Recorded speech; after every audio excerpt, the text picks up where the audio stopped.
দ্ৰৌপদী কবি নিৰ্মলপ্ৰভা বৰদলৈ। মই ব্যতিক্ৰম? নহয়, মই যে মাথো চিৰন্তন নাৰী, যুগমীয়া ৰহস্যৰে ভৰা বিচিত্ৰ বৰ্ণালীৰ এক সহজ প্ৰকাশ।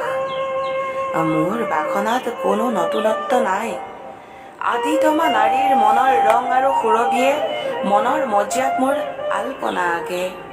মোৰ দুখ ক'ত? মই মাথো কৰি গলো সত্যৰ সহজ স্বীকাৰ, যিবোৰ স্বীকাৰ ভণ্ডামীৰ মুখাৰ তলত সৰ্বদাই গুপ্ত হৈ থাকে।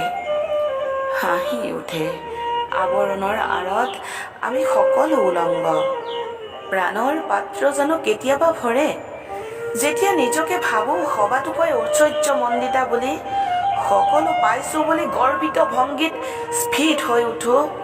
সেইটো ক্ষণতে মোৰ মকুনত অৱচেতনাই হাঁহে, বিদ্ৰূপৰ হাঁহি, ধূৰ্ত এক খেলুৱৈৰ দৰে। চেতনাৰে দৃঢ় হৈ থিয় হৈ থাকোঁ মই মোৰ ভৰিৰ তলত থকা দুপতা মাটিতে আশ্চৰ্য তথাপি। মোৰ ছায়া যায় আগবাঢ়ি দুহাত প্ৰসাৰি। নহ'লেনো ধীৰ স্থিৰ মনীষাৰ ধৰ্ম যুধিষ্ঠিৰ, শাল বৃক্ষ সম যেন দ্বিতীয় পাণ্ডৱ, শৌৰ্য বীৰ্য সৌন্দৰ্যৰ প্ৰতীক অৰ্জুন, সৌম্য শান্ত নম্ৰ বীৰ চতুৰ্থ আৰু পঞ্চম পাণ্ডৱৰ পাঁচখনি উজ্জ্বল আলেখ্য থাকোঁতেও মনৰ পটত আৰু এক ছবি আহি দোলে কিয় ঘনে ঘনে কোনোটি ক্ষণত?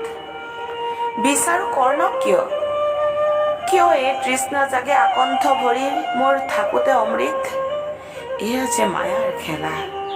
দেহি আমি তথাপি কৰোঁ যে বাস দেহৰ ঊৰ্ধত।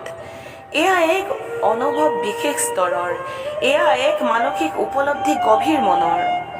সৌন্দৰ্যই বিভিন্ন স্তৰৰ কপাই সুস্থিৰ বক্ষ প্ৰতি সৰসৰ। সৌন্দৰ্য নহয় মাথো অপৰূপ অৱয়ব ভংগী আৰু সুললিত স্বৰ। সৌন্দৰ্য লুকাই থাকে বোধ, মেধা, বীৰত্ব, পাণ্ডিত্য, ব্যক্তিত্ব আৰু সুঠাম মনৰ কত প্ৰকাশ।